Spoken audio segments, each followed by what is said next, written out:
Banks के चक्कर काट रही हूँ। मेरी फ्रेंड आई है अभी। न्यू कमर ऑफर मिल रहा है तो $17 के अराउंड मंथली। स्कॉशिया बैंक में जो क्रेडिट लिमिट मिली वो थी $450 का कैशबैक दे रहे थे 2 महीने तक। $500 का बिल पेमेंट, $50 की। क्या क्या डॉक्यूमेंट्स चाहिए? 2% का इंटरेस्ट रेट मिले। I felt really bad.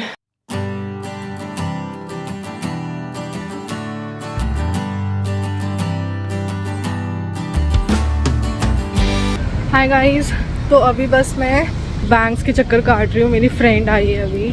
मैं 2-3 बैंक्स में जा रही हूँ आज। मुझे अपने लिए नहीं जाना है, मेरी फ्रेंड भी है साथ में।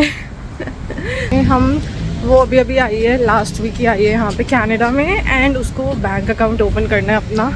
तो गाइस हम स्कॉशिया बैंक पहुँचने वाले हैं। मेरी फ्रेंड आगे भाग गई है क्योंकि पता नहीं क्यों मुझे सारे कैमरा शाय लोग ही मिलते हैं अपनी लाइफ में। अबे ये तो रहा। हाँ, तो हमारा स्कॉशिया बैंक भी आ गया। फटाफट वहाँ जाएंगे। हम ऑलरेडी लेट है, मतलब हमारी अपॉइंटमेंट का टाइम निकल चुका है। 5-10 मिनट हम लेट ही पहुँचे, बट चलो जाके देखते हैं अंदर, फिर आपको बताती हूँ। अंदर आई डोंट थिंक सो, पता नहीं कर पाऊँगी या नहीं कर पाऊँगी, देखते हैं। Okay bye.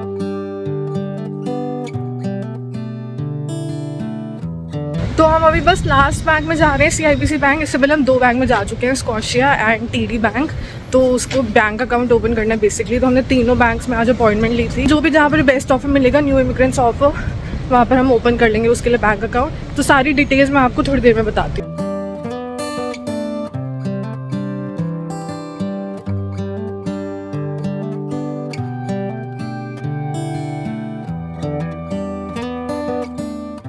फाइनली तीनों बैंक से हम आ गए हैं और ठंड भी पता नहीं अचानक से बढ़ गई है, बहुत विंडी हो रहा है। तीनों बैंक में ऑफर मिल गए हैं। मोस्ट प्रॉब्ली लग रहा है CIBC में ही खोलेंगे। मेरा अकाउंट भी CIBC में। तो लेट्स सी, अभी हम जा रहे हैं कॉफ़ी पीने क्योंकि हम बहुत थक गए 3 बैंक के चक्कर काट के। उसके बाद डिसाइड करेंगे एंड देन नेक्स्ट अपॉइंटमेंट में शील go and open bank account, क्योंकि डॉक्यूमेंट्स भी लेकर आने पड़ेंगे। क्या क्या डॉक्यूमेंट्स चाहिए और क्या क्या अभी करंटली न्यू कमर ऑफर मिल रहा है to open a bank account, ये मैं आपको घर जाके आराम से बताऊँगी।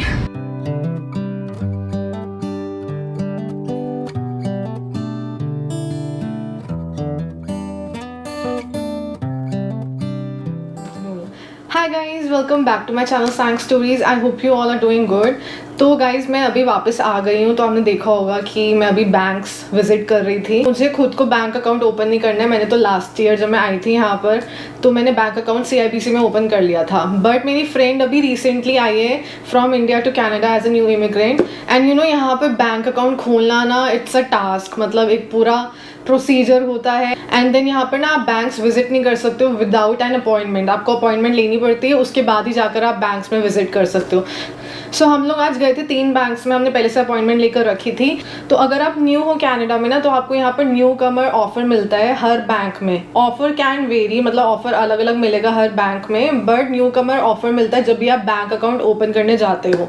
तो हम लोग वही चेक करने गए थे, और वो आपको फ़ोन पे वो सारी डिटेल्स नहीं देते, आपको अपॉइंटमेंट लेकर विजिट करना पड़ता है। एंड देन वहाँ पर फाइनेंशियल एडवाइज़र होते हैं जिनके साथ आपकी अपॉइंटमेंट बुकड होती है, वो आपको पूरी डिटेल्स देते हैं। लास्ट ईयर जब मैं गई थी CIBC में अपना बैंक अकाउंट ओपन करने, तब मेरे पास जॉब भी नहीं थी। मेरे को जो ऑफर मिला था न्यू कमर वाला, उसमें 2 साल के लिए मंथली फीस मेरे को नहीं देनी थी। बट कनाडा में मंथली फीस देनी पड़ती है if you have a bank account. तो 2 साल के लिए मुझे कुछ भी मंथली फीस नहीं देनी है। उसके बाद फ्रॉम द 3rd ईयर अगर मैं $4000 अपने अकाउंट में डिपॉजिट रखूँगी, मेंटेन रखूँगी, तो मुझे कुछ भी फीस नहीं देनी पड़ेगी। एंड इन केस मैं वो मेंटेन नहीं कर पाती हूँ तो कुछ मुझे $17 के अराउंड मंथली देना पड़ेगा। उसके बाद मुझे $350 का कैशबैक मिलना था, बट वो नहीं मिला क्योंकि वो भी बहुत कॉम्प्लिकेटेड है। उसमें बहुत सारी चीज़ें होती है जो मैं आगे बताऊंगी आपको वीडियो में। इसके अलावा I got a credit limit of $4000।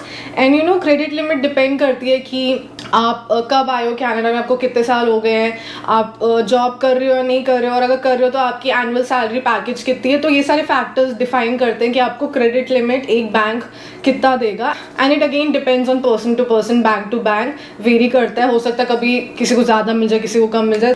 तो CIBC में जो न्यू कमर ऑफर चल रहा है वो ऑलमोस्ट सिमिलर ही है जो मुझे मिला था। $350 का कैशबैक मिलेगा, and that depends on certain guidelines. अगर आप वो पूरी करते हो तभी वो आपको कैशबैक मिलेगा, वो भी after 7 months of opening your bank account. And वो जो क्राइटेरिया है थोड़ा कॉम्प्लिकेटेड है, लाइक आपको कुछ $500 डिपॉजिट करने हैं फर्स्ट मंथ में 2 बार। उसके बाद आपको फर्स्ट 2 मंथ्स के लिए ट्वाइस अ मंथ आपको $50 की कुछ ऑनलाइन बिल पेमेंट करनी है, 2-3 महीने के लिए ऐसा कुछ है। अगर आप ये दोनों फॉलो करते हो तो उसके बाद आपको $350 का कैशबैक मिल जाएगा after 7 months of opening the bank account. तो इसके अलावा 2 साल तक आपको जो मंथली फीस देनी है वो नहीं देनी होगी, $0 चार्ज करेंगे वो आपको, मतलब वॉइड कर दी है वो। 2 साल के बाद आपको $4000 मेंटेन करने हैं अपने अकाउंट में, तो आपको कुछ भी चार्ज नहीं करा जाएगा। नहीं तो अगर नहीं मेंटेन करते हो तो वही 16.95 सेंट्स अप्रॉक्सीमेटली $17 चार्ज करेंगे पर मंथ आपको फीस। जो CIBC क्रेडिट लिमिट ऑफर कर रहा है उसको दैट इज $2000, एंड क्योंकि she also doesn't have a job right now, तो जैसे मैं आपको बता रही थी, मुझे लास्ट ईयर मेरे पास भी जॉब नहीं थी जब मैंने ओपन करा था बैंक अकाउंट, बट मुझे $4000 की लिमिट मिल गई थी। अभी उसको $2000 दे रहे हैं, तो वो टोटली डिपेंड करता है। जितनी ज़्यादा क्रेडिट लिमिट होती है उतना बेटर है, क्योंकि ऐसा बोला जाता है कि जितनी आपकी क्रेडिट लिमिट है ना उसका 30 to 35% ही आपको यूज करना चाहिए, because that will help you to have a better credit score. नहीं तो क्रेडिट स्कोर जो है वो बढ़ता नहीं है अगर आप 30 to 35% से ज़्यादा यूज कर लेते हो of your credit limit. For example अगर 2000 मिल रही है उसको क्रेडिट लिमिट, तो वो कुछ $500 के अराउंड ही मंथली स्पेंड कर पाएगी, इससे ज़्यादा नहीं कर तो सकती है बट करना नहीं चाहिए, क्योंकि फिर वो हैम्पर करेगा उसकी क्रेडिट स्कोर को। सो ये ऑफर मिला हमें CIBC के बैंक में। इसके बाद हम गए यहाँ से स्कॉशिया बैंक। तो स्कॉशिया बैंक में जो हमें ऑफर मिल रहा था वहाँ पर जैसे CIBC में मंथली फीस हमारी 2 साल की उन्होंने वेव ऑफ कर दी थी, वैसा नहीं था। स्कॉशिया बैंक में हमें $0 तभी पे करने हैं जब हम $4000 मेंटेन रखते हैं अपने बैंक अकाउंट में, ठीक है। अदरवाइज अगर हम मेंटेन नहीं रख पाते $4000 तो हमें $17 के अराउंड कुछ पे करना पड़ेगा monthly fees, plus cashback is similar, $350 का कैशबैक मिल रहा है, और वैसे ही वही सारे क्राइटेरिया हैं जो हमें फुलफिल करने हैं, एंड वो फुलफिल करेंगे तो उसके 5-6 महीने के बाद हमें $350 कैशबैक। सो गाइज बेसिकली मुझे वापस से शूट करना पड़ रहा है, एंड आई होप अभी शूट हो जाए प्रॉपरली, क्योंकि मैं अभी एडिटिंग करने बैठी ये वाली वीडियो की, और मुझे पता चला कि एंड का पूरा जो पार्ट है, अभी जहाँ तक आपने वीडियो देखी उसके बाद का जो पार्ट है ना वो पता नहीं फाइल करप्ट हो गई है, उसकी क्लिप्स ही नहीं है। I actually felt really bad. ठीक है, अब मूड नहीं ख़राब करते, मैं आपको आगे की डिटेल्स देती हूँ। तो हम स्कॉशिया बैंक की बात कर रहे थे। स्कॉशिया बैंक के आपने लास्ट क्लिप में देख लिए क्या क्या ऑफर मिले। $0 $4000 अगर मैं मेंटेन रखती हूँ तो मुझे $0 देना पड़ेगा मंथली फीस, नहीं तो $17 के अराउंड मुझे पे करना पड़ेगा। उसके अलावा स्कॉशिया बैंक में जो क्रेडिट लिमिट मिली वो थी $3000। CIBC इज ऑफरिंग हर $2000 का क्रेडिट लिमिट, और स्कॉशिया बैंक में उसको $3000 का मिल रहा है।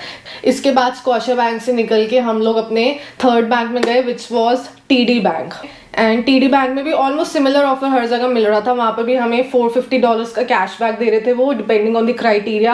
अगर हम वो फुलफिल करते हैं तो ही मिलेगा कैशबैक। सो 1 ईयर के लिए वहाँ पर जो बैंक की मंथली फीस हमें देनी होती है वो फ्री थी, मतलब we don't have to pay anything for 1 year. 1 year के बाद अगर हम $4000 डिपॉजिट रख सकते हैं हर महीने अपने अकाउंट में तो $0 देने पड़ेंगे, नहीं तो कुछ $17 देने पड़ेंगे हमें पर मंथ, मंथली फीस जो होती है बैंक की वो। क्रेडिट लिमिट जो मिली हमें TD बैंक में दैट वाज $2000 जो CIBC में मिल रही थी, सिर्फ स्कॉशिया में $3000 मिल रहा था।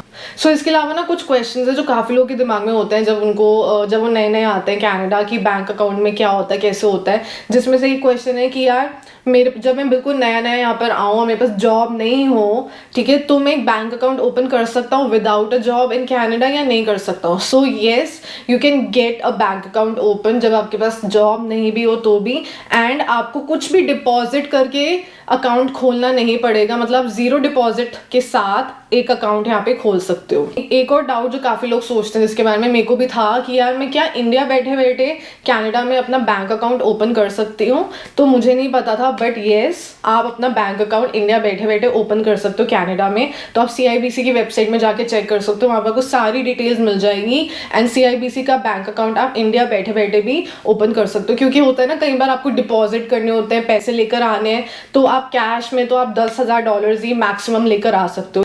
सो अब ये जो न्यू इमिग्रेंट ऑफर है जो मैंने आपको बताया, ये कौन कौन इसके लिए अप्लाई कर सकता है। If you are a PR in Canada और आप लास्ट 5 साल से PR स्टेटस पर हो और आपने अभी तक अपना कोई भी बैंक अकाउंट ओपन नहीं करा है, तो आपको ये ऑफर मिल सकता है। अगर आप ऑलरेडी एक बैंक अकाउंट ओपन कर चुके हो तो सेकंड बैंक अकाउंट ओपन करने के लिए आपको न्यू इमिग्रेंट ऑफर नहीं मिलेगा। तो इसके अलावा कोई फॉरेन वर्कर किसी और कंट्री से जो यहाँ पर वर्क वीजा पे आया है वो भी ये ऑफर अवेल कर सकते हैं with in 12 months of being here. तो आपको क्या क्या डॉक्यूमेंट्स देने पड़ेंगे जब आप बैंक अकाउंट ओपन करने जाओगे?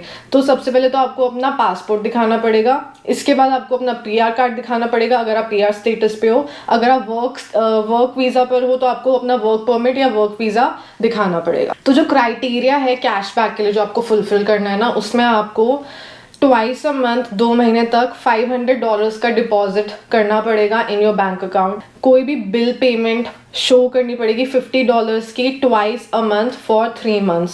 ठीक है, या तो आप बिल पेमेंट शो कर सकते हो $50 की, इलेक्ट्रिसिटी का बिल हो गया या इंटरनेट का बिल हो गया या फ़ोन का बिल हो गया। ठीक है, या इसके अलावा अगर आपको कुछ शो करना है तो आप मॉर्टगेज बिल्स, मॉर्टगेज लोन वगैरह उसका डिपॉजिट भी आप शो कर सकते हो। एक और चीज़ जो मैं आपको शेयर करना चाहती हूँ जो इंडिया और कनाडा में थोड़ा डिफरेंट है वो है कि यहाँ पर कनाडा में ना 2 टाइप के अकाउंट्स होते हैं, एक होता है चेकिंग अकाउंट और एक होता है सेविंग्स अकाउंट। इंडिया में जनरली हम लोग सेविंग अकाउंट ही यूज़ करते हैं क्योंकि आई नो मेरा सैलरी अकाउंट था तो सेविंग अकाउंट ही था, उसमें आपको अगर सेव करना है तो भी आपको अच्छा खासा इंटरेस्ट मिल जाता है और डे टू डे ट्रांजैक्शन करने तो तब भी वही अकाउंट यूज़ कर सकते हो आप, है ना।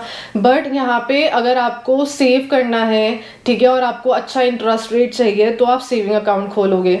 अगर आपको डे टू डे ट्रांजैक्शन के लिए अकाउंट खोलना है तो चेकिंग अकाउंट खोलोगे क्योंकि उसमें कुछ भी इंटरेस्ट नहीं मिलता है आपको। यहाँ पर ना इंडिया जैसा इंटरेस्ट रेट नहीं है, मतलब इतना अच्छा नहीं मिलता है इंटरेस्ट रेट। जैसे इंडिया में तो आई थिंक 5% प्लस मिल जाता है, बट यहाँ पे कुछ सेविंग अकाउंट अगर आप खोलते हो तो कुछ 1.5% to 2% का इंटरेस्ट रेट मिलेगा, not more than that. Daily transaction के लिए खोलना तो चेकिंग अकाउंट जो मैंने खोला, मेरी फ्रेंड भी वही खोलेगी, और अगर आपको सेव करना है, इंटरेस्ट रेट चाहिए, पैसे डिपॉजिट करके रखने का ही, तो सेविंग अकाउंट खोलोगे। तो ये डिफरेंस है। ये थे ऑफर्स जो मेरी फ्रेंड को मिले as a new immigrant in Canada जिसके पास अभी जॉब नहीं है। These were the credit limit जो 3 अलग अलग बैंक्स ने उसको ऑफर करे, एंड फाइनली जाकर हमने डिसाइड करा था कि CIBC में वो अकाउंट खोलेगी अपना, क्योंकि services are good, offer better मिल रहा है उसको वहाँ पे। और यहाँ पे गाइज आप बिना अपॉइंटमेंट के ना किसी भी बैंक विजिट नहीं कर सकते, आपको एंटरटेन नहीं करेंगे। I hope you have a happy banking experience in Canada, and that's about it for this video. I hope अब वीडियो बन जाए और करप्ट ना हो, वरना यार मुझे और बहुत रोना आने वाला है। Please do like share subscribe to my channel and I will see you in my next video. Till then bye.